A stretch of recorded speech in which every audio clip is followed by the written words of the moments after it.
Pulp MX Network production.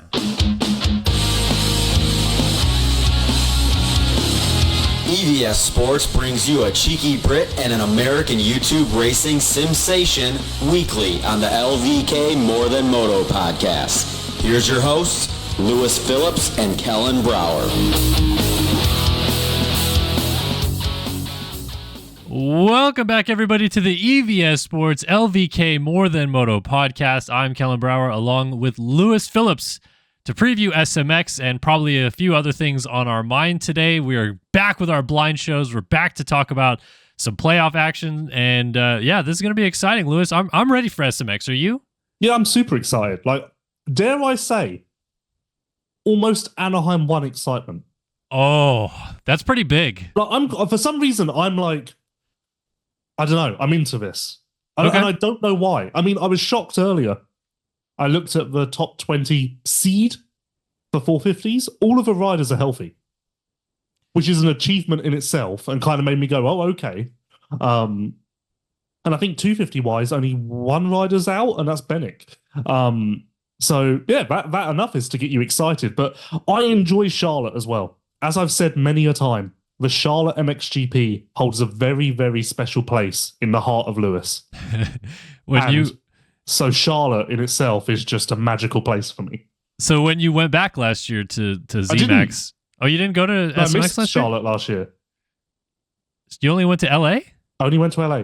Wow, okay. Blew my wig back then. Well, then I'm excited to experience it with you because I have actually never been to Charlotte. So this is going to be the GP the first was for me. Magical. The GP, I could do 10 minutes on a GP. The topic would just be a TED Talk. Like, wild, mysterious venue, incredible racing, incredible lineup, championships decided, weirdo track, America, the list of positives. Yeah. On the topic of SMX, just real quick before we start, though, you say that your excitement is, borderline A1, and you're right. Everyone's healthy, which we almost never have for the start of pro motocross. Like, that's kind of what takes away from Paula being that exciting, because we never have like the full onslaught that we expect. Is that why? Like, SMX is awesome because we get all these guys healthy again? No, because if you asked me, like, what rivalry are you most excited for then, Lewis? Like, building off the healthy point, nothing really like comes immediately out of my mouth. I think I'm excited about the prospect of something unique and maybe also an item that is slightly leaned more towards Supercross again, because we haven't had Supercross in so long. So it's kind of like I'm excited to go back to Supercross-ish places, maybe. Fair I don't enough. know. Okay. Yeah, I think it is more. It's more just the vibe, really. It is an interesting vibe, and I saw your tweet yesterday. Like, honestly, Friday is pretty cool at these events, like, legitimately. And I know that sounds like we're fluffing it up, but like going to Chicago and LA like I did last year, there was a lot of like downtime and hanging out and stuff that you don't get like even at Nationals, which is more laid back than a Supercross, obviously. There's just a lot of hanging out going on Fridays. It's kind of cool. Yeah, well, to me, that's no different because we always do press day. But cool. I'm saying for fans. But yeah, it's better that's what I'm saying fans, for fans. for sure. Yeah.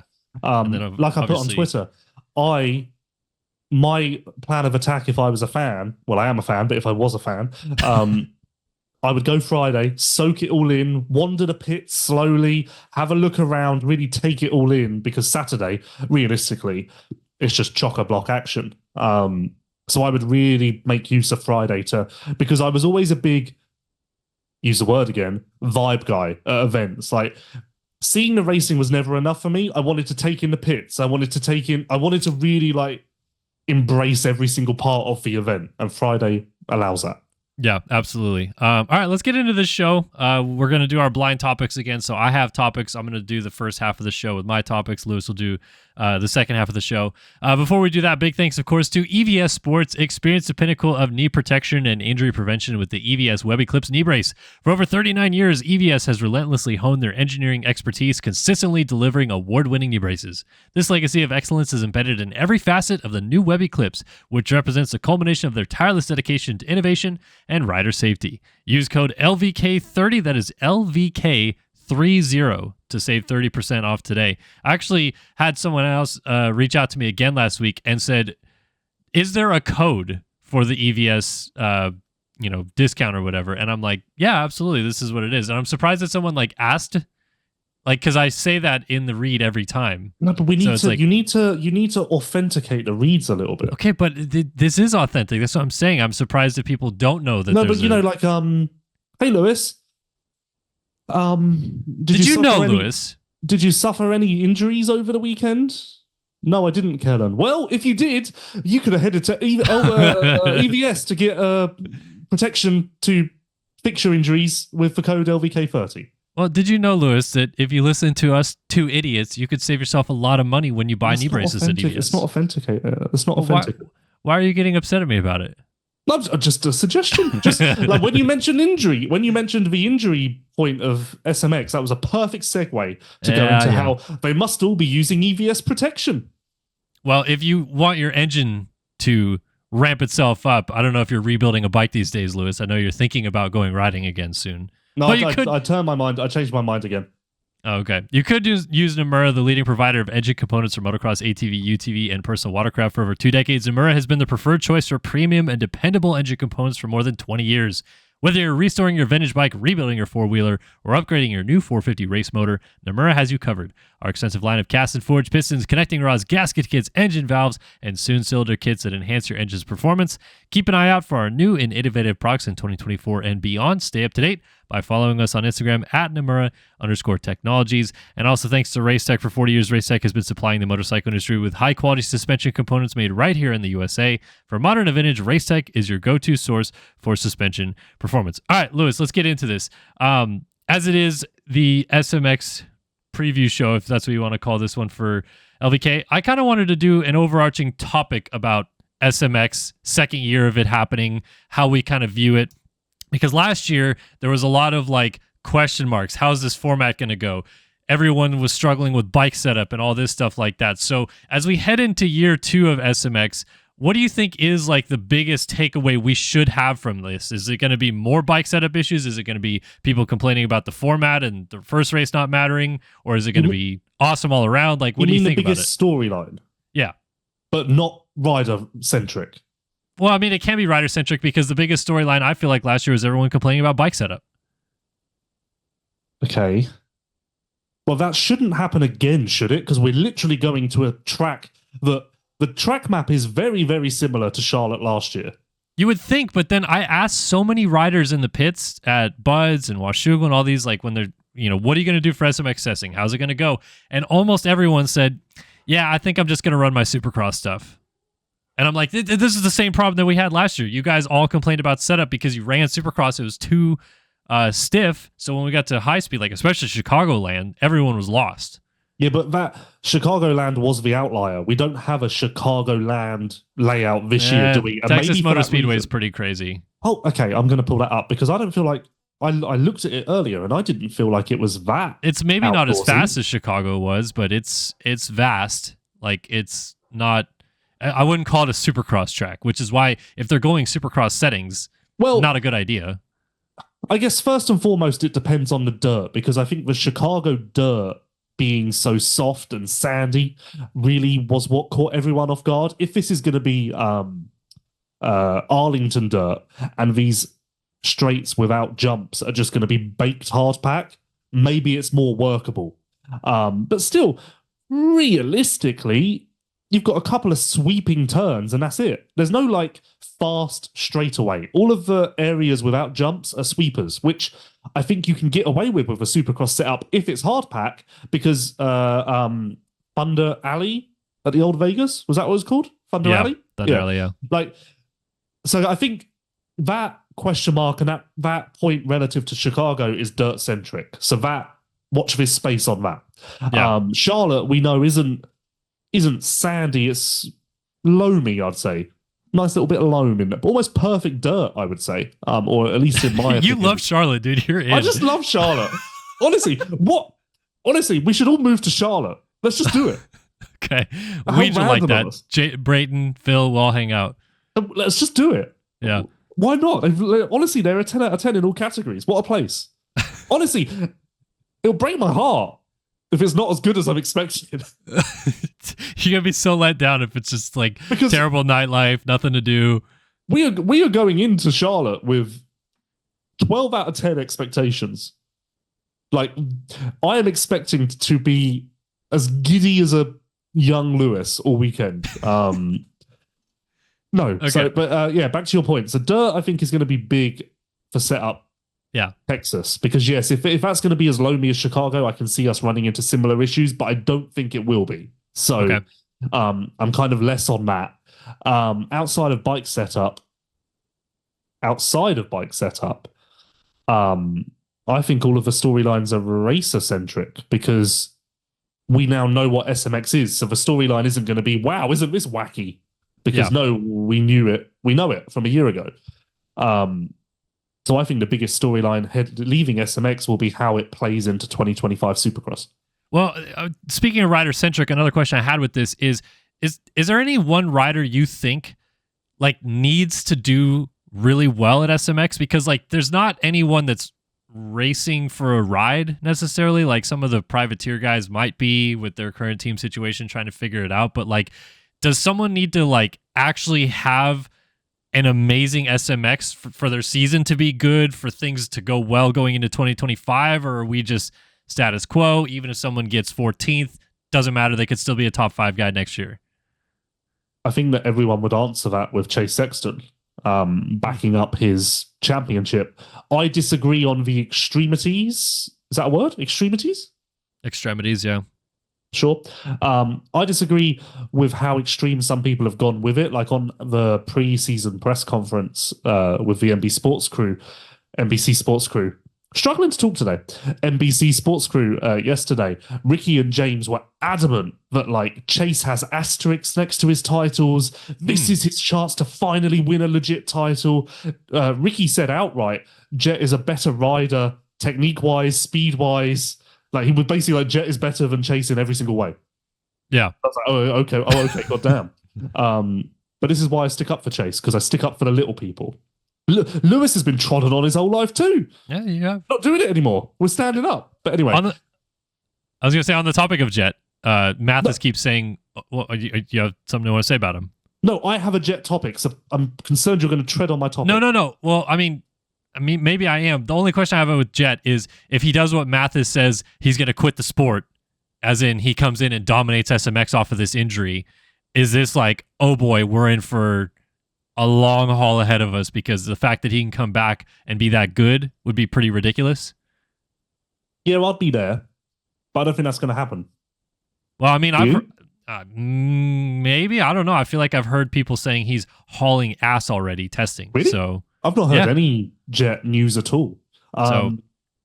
But back to Chase, I think it would be important for him to win this simply to maintain the momentum heading into the off-season. And equally, it would be important for any of the others to gain the momentum. So that's my biggest focus, and will probably be a main point of discussion in my interviews with riders, is like how important it is to capture momentum heading into the off-season and 2025 Supercross. Because ultimately, Chase is being robbed here, because in a normal, or the old normal, Chase Sexton was your last champion. We go into Anaheim 1. The last time we raced, Chase Sexton was amazing. This puts that narrative at risk. Okay. That's interesting to me. Well, is there anybody, though, that, like, you know, a good SMX would, quote-unquote, save their season? Like, people have been kind of down on Jason Anderson not doing as well as he maybe could be. If he wins an SMX race or is in the title hunt, is this like, okay, things are trending in that right direction? Or if Malcolm Stewart has a good playoffs, like any of those guys that come off the page, that if they do well, it's a great thing for them? I disagree with Malcolm and Anderson, but how about Justin Cooper? Why? I don't think that he's been exceptional or as exceptional as he could have been. And this is maybe a chance for him to be exceptional. Well, he tailed off during the end of outdoors, but I think that he was right there for a lot of the discussions of, Hunter Lawrence came in and has obviously been fantastic, but Justin Cooper wasn't way off of him. I mean, he almost got third in the outdoor title. So no, it comes back to the fact that I have extremely high expectations of him. Okay. But leaning on that, I think that he could potentially do very well in SMX, as I believe he can do in Supercross and outdoors. I don't think we've come close to his peak. I like I said, I think for me, it is the Andersons, the Malcolms, those types of guys, because not that they have had bad seasons, but I think that they've had seasons that people look at as underwhelming compared to what they've done in the past. And so for them to finish on a strong note, I think would do well for them. I don't look at Justin Cooper that way because, I mean, the dude landed on a podium on a 450 in Supercross. He led a ton of laps outdoors. Like Anderson wasn't doing that. Anderson got some podiums in Supercross, but Anderson can win Supercrosses, and he should have been up front more often outdoors. So that's why I'm saying those guys. Well, yeah, it's as simple as Anderson did what I expected. Okay. And again, I just have that much higher expectations of Justin Cooper, which is a credit to him. It's in no way a shit on him. If anything, what I'm arguing with you about is the fact that I believe Justin Cooper can be greater than he's shown. Like, comes across like I'm shitting on him, but actually, I'm kind of backing him harder than you. So I like it. I like Lewis being Team J Coop here. Well, I've realised that a lot of the arguments come across as negative when I'm trying to say something positive. So I'm team clarification now. You want him to be successful, so you are team in clarification. His corner. Catch me. That's me. That's you. Okay, from that into my second topic, it pertains to SMX a little bit, but so last week it came out, and I think it was in that like global KTM Chase Sexton discussing his championship with world media, not just U.S. media discussion. But Pitt Byrer, who is, what is he? He's the global motorsports director. Yeah, that's what it is. Okay. He came out and said that he thinks that the U.S. schedule is too long or needs to be cut down or some facet of that. And I can read direct quotes here in a minute, but when you heard about this, and it comes from someone in a pretty decent position of power as he is, because obviously the manufacturers have a pretty big say in this sport, what do you think about that? Like behind the scenes, and people saying this 31 races is maybe too long, and we're now 2 seasons into this. How does this affect careers moving forward? Like, are guys going to be worn down? We're seeing longer careers right now, but are we going to go back to people retiring in their mid-20s because they just can't keep doing it? You know, like, is this something that we need to look at with a bigger scope of maybe this is something that the, you know, market should get together and less Supercross, less motocross, maybe a couple of extra SMX, and we cut it down to 28 races again? I wish that I was on the press conference, because I would have loved to hit back at Pitt and say, well, Jeffrey's done one more race than the Americans this year, and that's by choice. So why are you letting him do this? If this is such a concern to you, surely you need to put the brakes on Jeffrey, because you can actually do that. The Americans have no choice. You can, if you feel this strongly, you can actually stop Jeffrey racing so much. Okay. Which, I mean, is fair, isn't it? Yeah, it is. But I mean, don't you, I don't know. Like, Jeffrey is kind of contradicting Pitt's point. I'm not trying to demean what Jeffrey's doing this year, but do you not? British champion, Kellen. Let's put I understand some respect that on the title. Do you not think that the intensity level in which he has to go to battle in an MXGP race is a lot different than a British Championship race? Yes, but I think that Pitt's point was more just on the grind of travel and the risk that comes from racing starts, etc., etc. I guess, but I'm just trying to say, like, if Chase Sexton only had to do 20 Supercross, motocross, and SMX races for the whole year, 20 of them, which is what MXGP is, right? And then he has to do 10 Florida races. You know, like there's a Florida motocross championship and he does that. I feel like it would be looked at a lot different than 31 total races. Yes, I look at it very black and white, I guess. Okay. Which is he's racing, and it's not a silly local race like Dutch Championship. He went up against Federer, so you know he was being pushed to a degree. Yeah. British Championship, he's going up against Conrad Muse, which isn't the same, but Conrad still rips in Britain, and you know, I would imagine that Jeffrey almost puts more pressure on himself at those races because he doesn't want to lose those races without any GP riders in them, because that's a real embarrassing situation if he just gets worked. For instance, he starts 7th in those races regularly, and even that, I'm like, what are you doing? What, like, you want a factory KTM? Like, so what Pitt said here, and I'm going to go through some quotes here, and the end quote to this is why I think it's a relevant topic.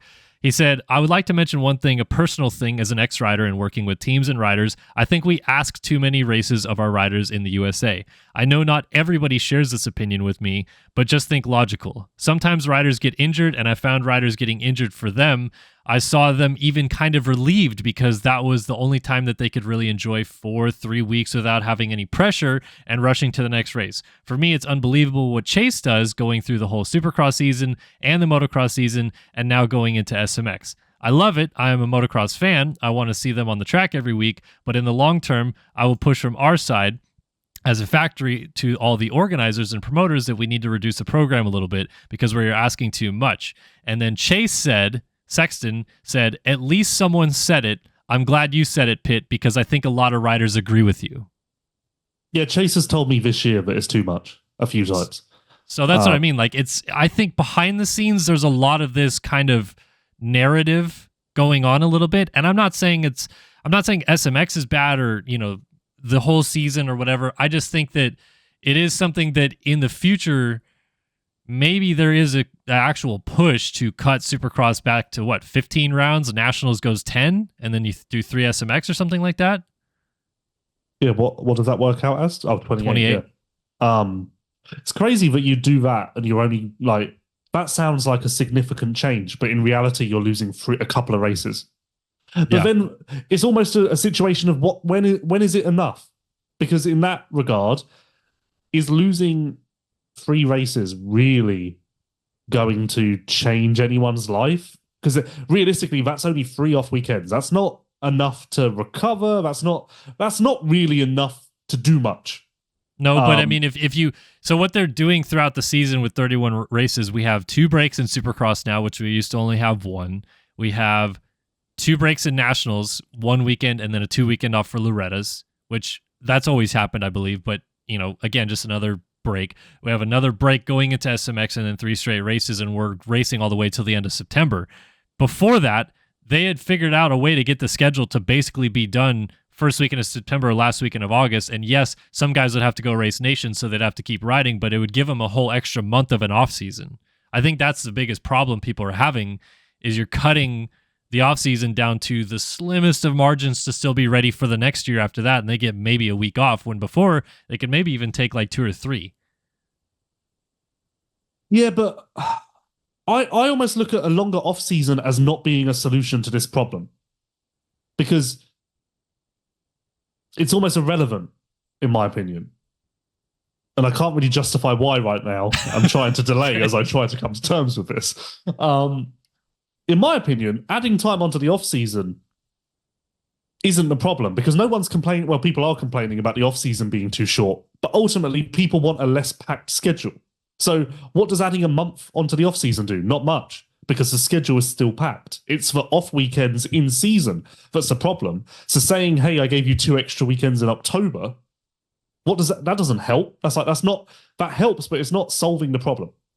Well, I just look at it from a longevity standpoint of making these riders' careers last. And right now it does seem like there's been this upward trend of more people racing longer. I mean, Tomac is heading into year 16 next year, but the fact is that these guys, I think, are going to start getting burnt out if they have to keep doing this over and over and over again. And there's no kind of light at the end of the tunnel for some sort of solution. Because I remember even last year that I had heard discussions of they didn't want to go that deep into September, and they definitely didn't want to go into October, and they're trying to scale it back and tighten up the schedule a little bit. And I think that that's still kind of the plan, but obviously there needs to be some leeways there. The only solutions you have for this is either cut the amount of races or take off weekends away. And you only have 1 off weekend for Supercross, 1 off weekend for Nationals, or, skip one of them and have only the 2 off for Loretta's. Take the weekend or the week off between Supercross and Motocross, or Motocross and SMX, and cut that back. And then finally we can squeeze it back into late August, early September. I think that's what guys are asking for, is to be done early. I guess any sort of gesture would be appreciated, but then the whole argument about adding nations, adding Paris, adding Monster Cup comes back. I don't know. It's hard for me because obviously covering GPs for so long, I am very accustomed to going until the end of September.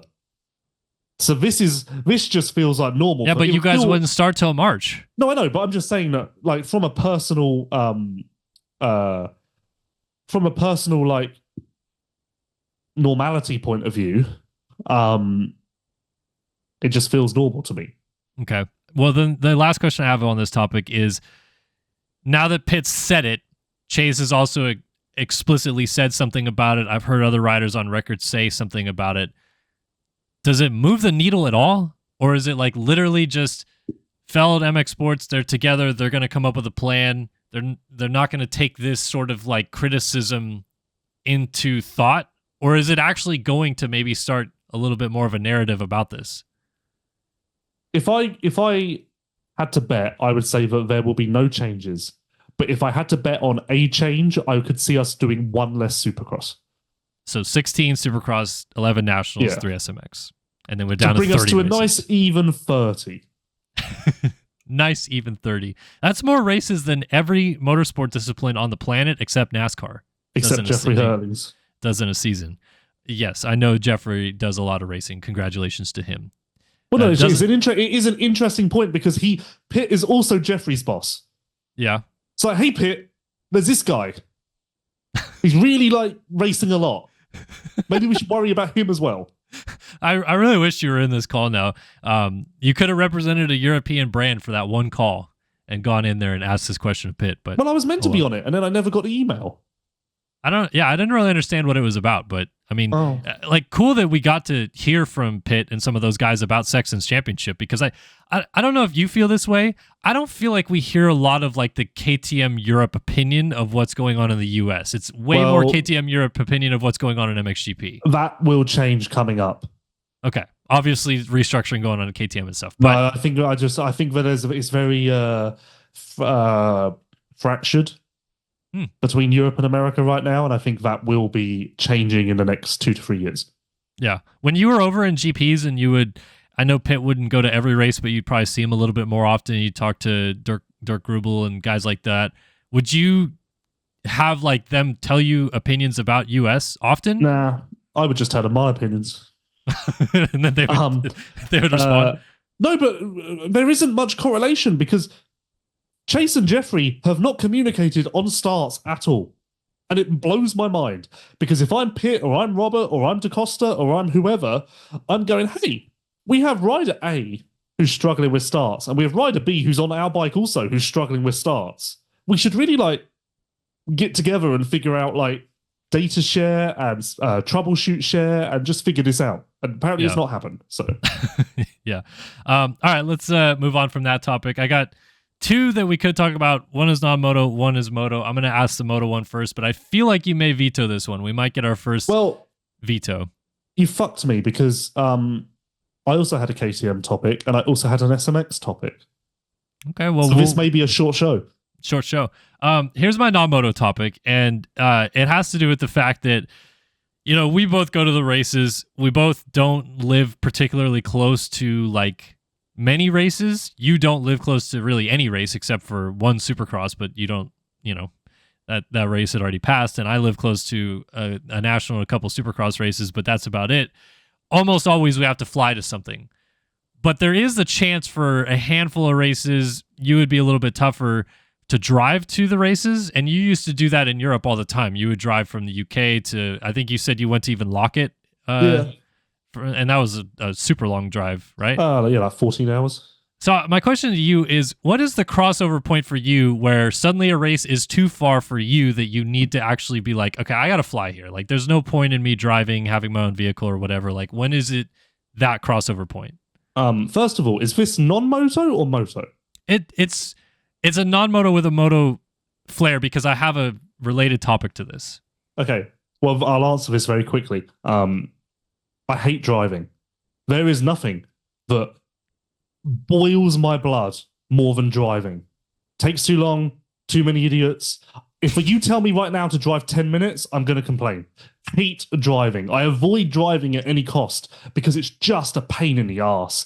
Absolute. Like, it's too slow. We could all move so much quicker if everyone would just learn how to drive. And while I'm driving, all I'm thinking to myself is, fucking hell, I could be there by now. But old Doris is just sat with her head on face. She's licking the windscreen, trying to figure out where she's going. And it's like, oh, like this is not what this was designed for.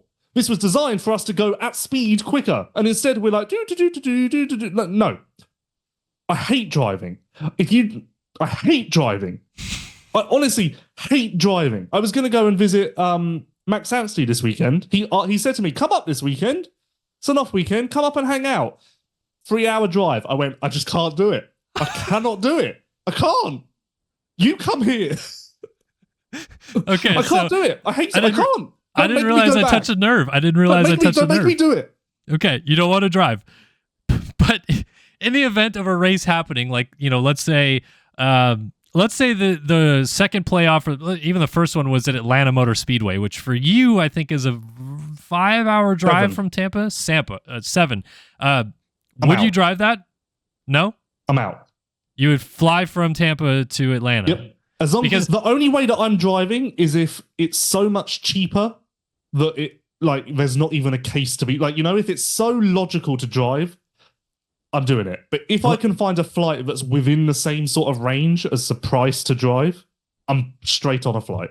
Honestly, for me, the answer to this question is like almost an exact even 5 hours. Like if it's more than 5 hours, I'm probably going to figure out a way to fly there. And like the one that always I'm on the fence about is Phoenix, because for me, it's like literally exactly 5-hour drive to Phoenix. And that drive drags like crazy. It does.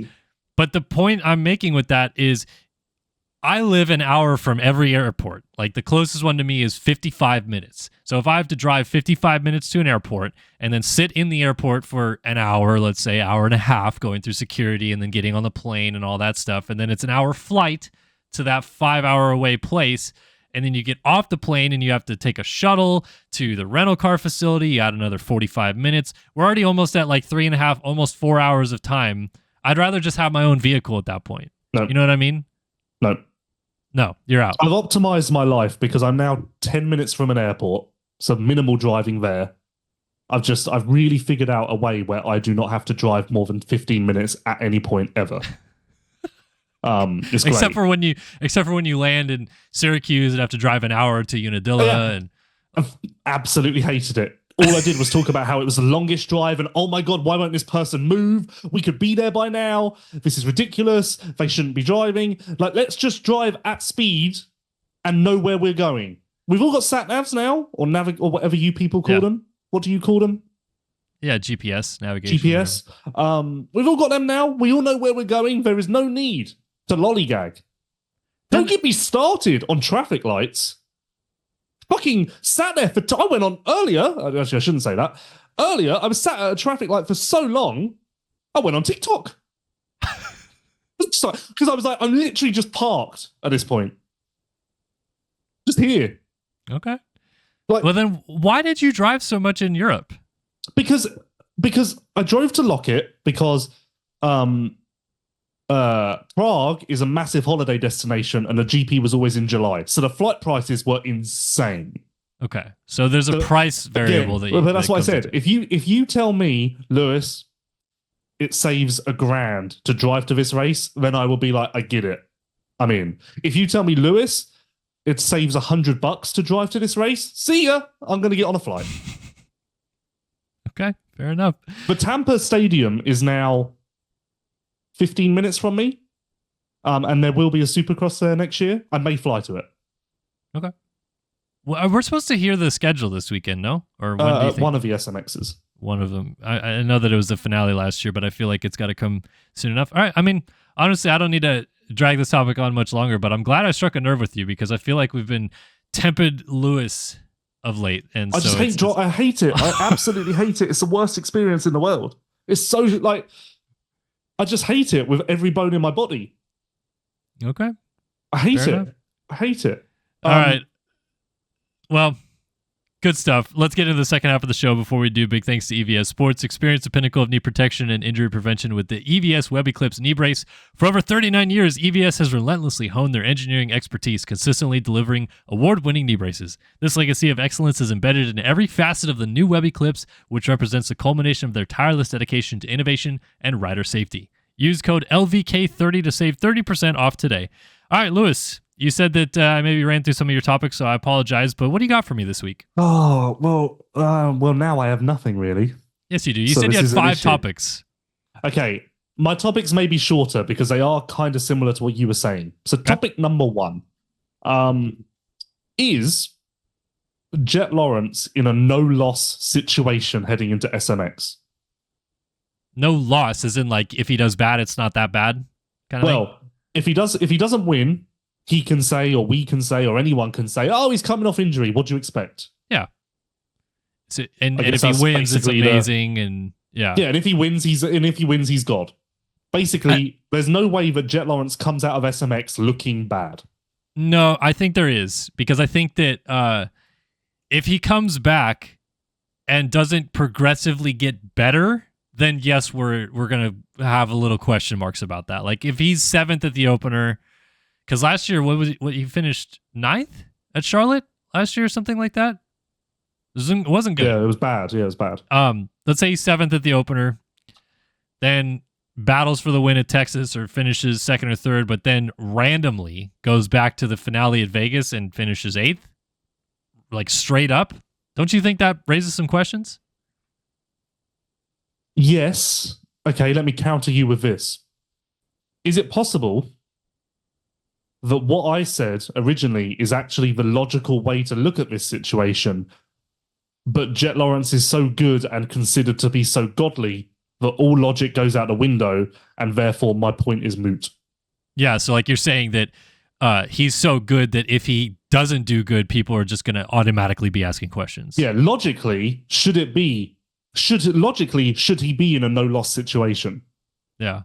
I mean, he was considered normal. Well, the Charlotte thing last year, like I said, it wasn't good. And obviously he had raced to a perfect season outdoors. So the easy answer there is that he tested all the way to the end outdoors, didn't put much effort into SMX, had a huge weight lifted off his shoulders, winning the 450 outdoor title.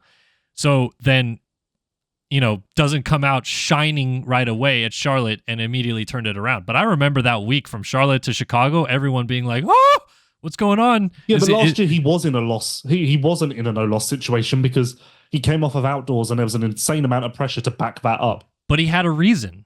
And people still didn't care. It was still like, panic button nearly because he got a 9th. Yes, agreed. But I feel like this is still, you can be more generous with it this time. Yeah, I agree. But here's where I think he could be in a no-loss situation straight up is if he comes back from this and it was a similar issue to Tomac and Webb, and Tomac and Webb are better than him. Yes, but then I take Tomac out because Tomac out because he's already back. But if Webb comes back from injury, technically Tomac, this really frames it nicely. What Charlotte is to Tomac is what Vegas will be to Jet. Yeah, because it's the 3rd race back. Yeah, which really makes you understand how far ahead Tomac is compared to Jet. Webb I don't really know because he came back and then his thumb got hurt, but then it's okay enough for him to race in it. Like, I don't really know. Yeah. But that is actually an interesting comparison. There is a lot of crossover between Tomac, Webb, Jet, Barsha, and others. It's like a little race within a race of the wounded warriors. I mean, everyone comes back from injuries different ways. So, of course, like, as you said, there is a reason why if Jet doesn't do good, he has a reason to explain the problem. It could be as simple as like he is actually really damn fast, but he has no fitness because he hasn't been able to test and train and all this stuff like that. But again, I still feel like, as you said, it's a moot point because Jet is Jet and people now know what Jet can do. He had massive crashes. Like he came back from the, broken collarbone in his rookie season and went right back to being very fast. So I think that people are just going to look back at that already as like he has a history of coming back from being on the sidelines and being fine. Very, very loose evidence for you there. But I think that's what people will do. Like you said, he came back from a collarbone and was very fast. Hard to quantify very fast. I think he was like second or first in qualifying his first round back. Very gray area. Sure. Okay. Done with this topic? Yeah, I'm good. Lovely. Short show. Right. I don't know if we've already done this, and I almost don't want to do this because it's too similar to your KTM topic. But ultimately, my other topics are shit. Call a spade, not great. So let's go with this. Have we discussed what KTM are doing with Husqvarna and GasGas? No, we haven't. It's been announced. I swear we did. No, because like the thing happened in Europe, and obviously but that's what I mean. I know, but I'm saying that happened in Europe, and nothing has happened in the US yet with how they're going to officially restructure this. We hear rumors, but nothing's official yet. So we haven't talked about it because it hasn't happened here yet. Like, when is it going to happen here? Well, officially, how I understand it, Barsha and DiFrancesco will move across to the Rockstar Husky truck. They will be on Rockstar GasGas machines. All of the TLD staff will be let go. The Husqvarna, because essentially Husqvarna will lose Fares and Craig, so those mechanics will work for Barsha and Rider D, and essentially the 5-rider team at Husky stays a 5-rider team, just with 2 of them on red bikes. Why? Maybe you don't know the answer, but why would they have them on GasGas? I don't understand why, if you're going to go through this entire restructure, you just don't say, well, yep, they're Rockstar Husqvarna riders now. Remember what I said about a fractured thing between America and Europe? Mm-hmm. Kind of weird that in Europe they've said bye-bye to GasGas on a top racing level.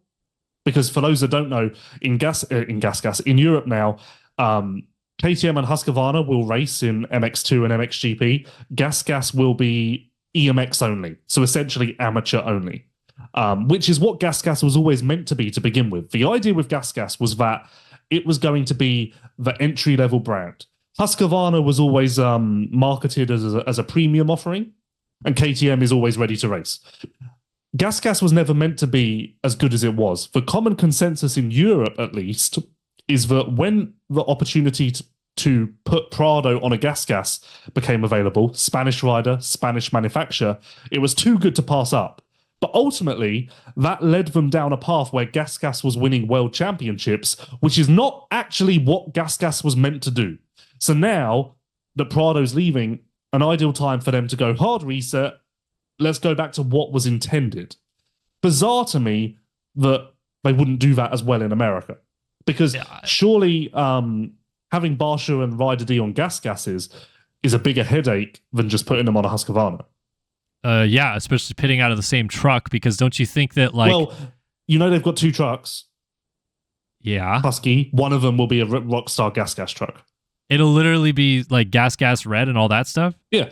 That's my understanding, at least. But like, maybe I need to really give it maybe I need to give it a really good look this weekend. Aren't there still like component differences? Like, isn't one of them running different oil? Stuff like that. Like, you know what I mean? Like different oil?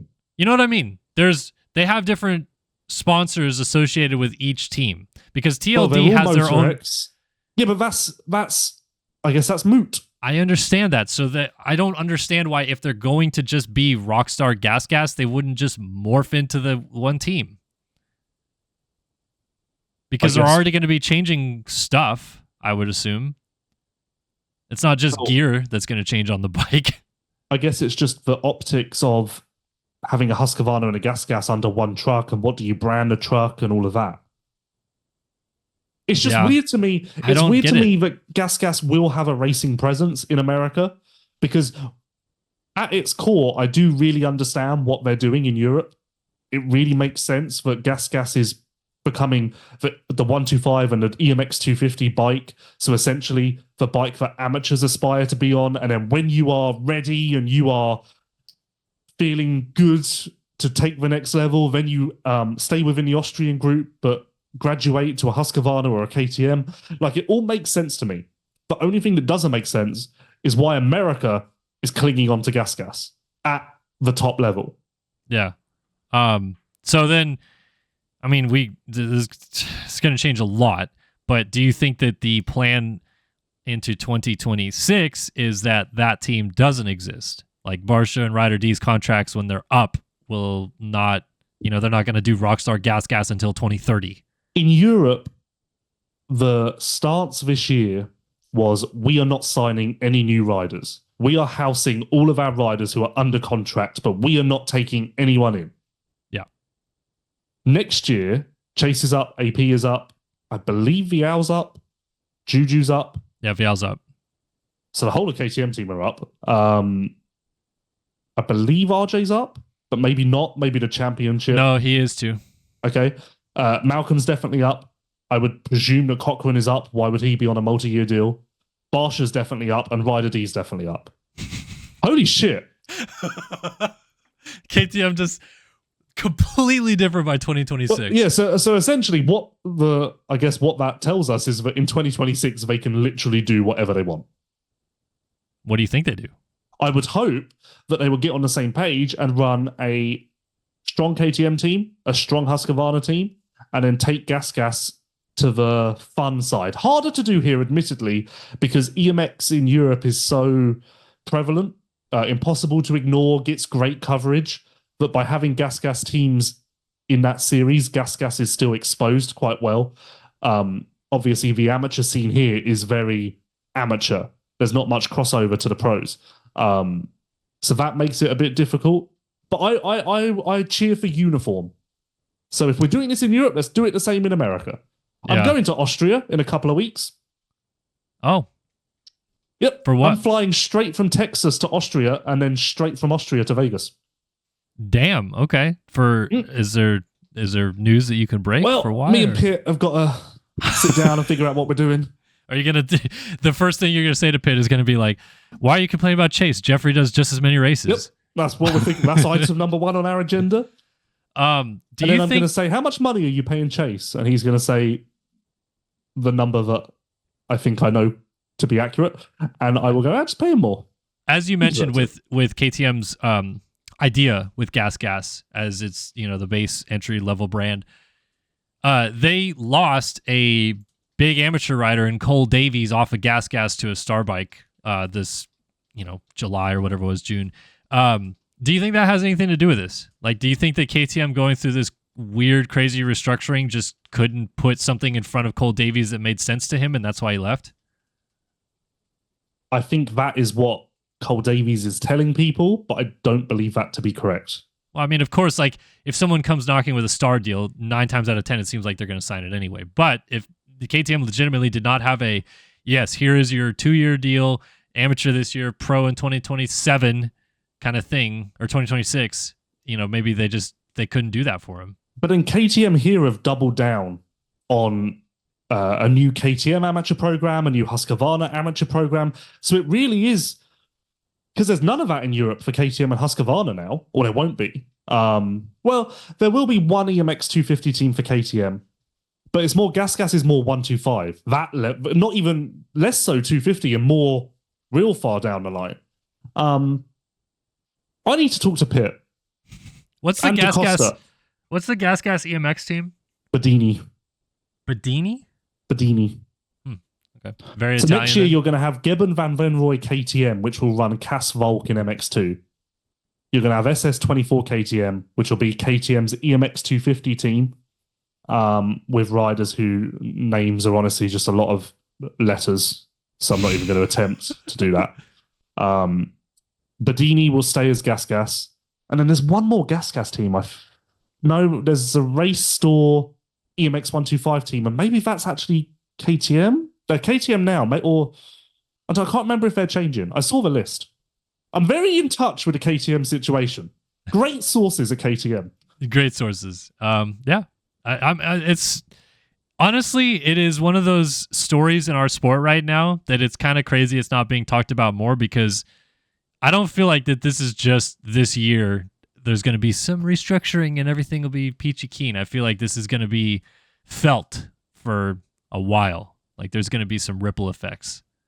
I think that what I need to do as a journalist is I need to sit down with DaCosta this weekend and say, hey, in an interview, hey, I know this is happening in Europe. Why is America doing it this way?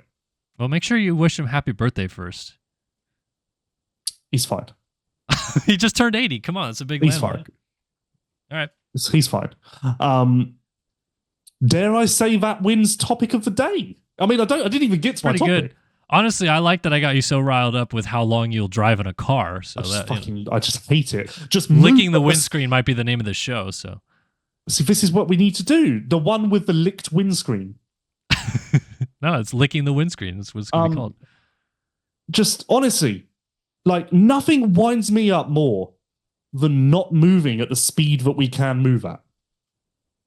Okay. If you're not capable of abiding by the laws of the road, get off the road. Like, even this starts with driving, but it spreads everywhere. Like, walking escalators when people are just stood there. It's like we are wasting time. Honestly, you would never do this, but you and I need to take a road trip and like record it or something. I'm not driving anywhere it would be, at any point. It would be amazing content. People would be honestly dying. I'm not driving anywhere at any point. I'm especially not getting in a passenger seat. That's even worse. I'm fine. You could drive with me. Absolutely. No, just the time it takes in a passenger seat, you're just sat there going dead. Yeah, fair enough. Did you have another topic? Yeah, I did. Okay. Non-moto. Well, I've got a moto and a non-moto. No vetoes so far, but feel free to veto this. Kellen. Yo. Congratulations. You have been selected to start a new life on Mars. You can take 4 other people with you. Go. 4 other people? 4 other people. 5 people in total. You are one of them. Well, of course, like, I'm going to take my wife with me. Bullshit. Unless you've already fucked up, but go on. Why is that okay, BS? Just continue with your people. Why would I not take my family? Continue with your people. Okay, so you're taking your daughter too, so that's 2. Yeah, and then we're about to have our baby boy, okay, so 3. That's 4, I'm that's down to 4 1. of the people. Okay, so who's your 5th person? Honestly, this is quite a valuable person, so you really need to think about this. Yeah. Well, that's what I'm saying. Like, I feel like at that point I would need to take someone that's like really good at beginning civilization. I don't know if that's an official title that someone has, so we're going to need to get more specific. Yeah. I need like, I need like Napoleon or someone that's like I don't know what that is. Monarch. Okay. I don't know, man. Well, maybe my congratulations, brother. Kellen. You've just killed your family. Why? Because I didn't take someone who knows how to. Because you're all going to land on Mars, and realistically, how long are you going to last? Because to my knowledge, none of you have any survival skills. So that's what you're knowledge saying. about how to start a life or food I need to or take any of my this. family and some ninja warrior type guy that's like survival instincts are crazy good. I don't think that's going to be enough. In fact, I know that's going to be enough. Congratulations, you've just killed your entire family, including yourself. Well, who would you take? A nurse, an architect, maybe a chef, and some man who is good at understanding what stuff is like, what stuff is. What stuff is? No, actually, because I'm thinking about this, because Mars won't have any. I was thinking like someone who can go, that plant poisonous. You can eat that. You can't eat. It doesn't have anything there. No, Mars will be no. So I don't need him. He can. So stay you home. killed yourself. You killed yourself, No, and this nurse and all these other people too. Because I've what got you one. really need one up more there. person. I've got one more person. Okay. Do not sign my death certificate until I've completed the task, because you don't know where I'm going to go. I will take a spacesuit salesman. Spacesuit salesman. Yep, and I want him to bring his inventory. Okay, I don't think that's a thing. I don't think there's like this guy that just you got the spacesuit emporium. Well, we're gonna have to breathe, aren't we? I mean, yeah, but you killed yourself because you need to have a scientist up there that actually knows all of it. Did I not say scientist? No, you said I nurse. guess that was what I was getting with the guy who knows what things are. Man who knows stuff, also known as scientist. Yes. You said nurse, chef, Jeff. Chef. Oh, like someone chef. I was going to say, who's Jeff? Who's Jeff? You brought Hurley's on with this you up there. rocket. Like, I'm stood there with my clipboard. And I'm like, right, hi, I'm Maureen. I'm a nurse. Brilliant. We wanted you. I'm Jeff. Like, sorry? Okay. I was told that you requested a Jeff. Like, no, that's wrong. We wanted a chef, and then we'd laugh and go, ha ha ha, ha, Chef Jeff. Clear where the mix-up was. Ha, ha. Well, Jeff, we're fucked because now we can't eat. Do you know anything? I can make toast. Well, it's not really good enough because we're not going to have electrical outlets to plug in a toaster. No, Okay. I don't really know. Okay. So I answer this with people who I'd want to be on Mars with, but is the answer then, if I go up to start this civilization, that I can come back and get people? I haven't really thought that far ahead. So let's say NA. Not available because I don't. Let's of say course, part two to the question. I would bring my loved ones first, in my opinion. But if I need someone to start a civilization with, then of course, then I must bring. Let's check in on Kellen and the new civilization to see how they're getting on. If I start a civilization on Mars, it would be me and 4 other astronauts probably, because it's a bunch of scientists that know how it all works up there. Well, you get to choose your team. So then there you go, me and 4 astronauts. That wasn't your first answer, though. We have to accept your first answer. You didn't have the rules of clarification here. I said you're starting a new world. You're going to Mars. Starting a new world, and I'm bringing no females to make this world with. Starting a new civilization. Okay. Don't know why I called my nurse Maureen. That was an odd. You got some old memories in there. No, it just Maureen, seems like a very nurse nurse name, doesn't it? Like, because it just seems like a very nurse name. Yeah. So really, go ahead. In summary, I will definitely last longer than you because I have a crack team. You and Jeff. Me and Jeff. Jeff, honestly, it's a logistical nightmare that we've ended up with Jeff instead of a chef. So I'd stand, as we're taking off, I go, hi, everyone. Try to be a good leader. I'll get out in front. Trying to be a good leader. I'll get out in front of it. This was a fuck up. Yeah. Straight up, hold my hands up. This one did not go to plan. And then Jeff feels like shit because you just called him out and said, he's not supposed to be here. I didn't mean to bring him with. Like, with all due respect, he's not going to help us. But if we do get desperate, we can eat him. So it's not all bad. So now Jeff is going to turn on you guys because he doesn't want to be eaten. So he's going to go up there and start making spears and shit to take you guys out. So just to be clear, first one to die and be eaten is Jeff. Jeff, raise your hand. This is Jeff, everyone. He's our guy. And if you need a spaceship, see Craig. Oh no, if you need a spacesuit, see Craig. He will be selling them at a great price. Oh God. Yeah, no, say, Lewis, a spacesuit's not provided. No, you got to buy those. It's part of the like going to work and buying your own uniform. Oh man, we would not last on Mars. If Elon ever figures out how to make a civilization, my team would last, but my team would last longer than your group. If Elon ever figures out how to make a civilization up there, you and I are not going. But Jeff, they would listen to this conversation and be like, "That they're out." Jeff is there. Go get Jeff. Don't bring Lewis. Oh man, that's funny. It's been a while since we had a good non-moto. I like that. Good one. Very good. We've lacked laughter recently. Yeah, well, licking the windscreen and no, to Mars. It's got to be called the one with Jeff. The one with Jeff. And then people will get to our Pit Byra topic and think that we're just talking about Hurlings the whole time. Like if I was doing a behind-the-scenes documentary on LVK, I would say that it would be titled "Where's the Laughter Gone?" Well, it's back now. Well, Mars. We just need to go to another planet. I'm sad that that's the last topic. I hope everyone makes it to that topic. Yeah. Well, honestly, it sets us up well for next week because then we can start off with some more fire. Well, next week we'll check in to see how Jeff's getting on.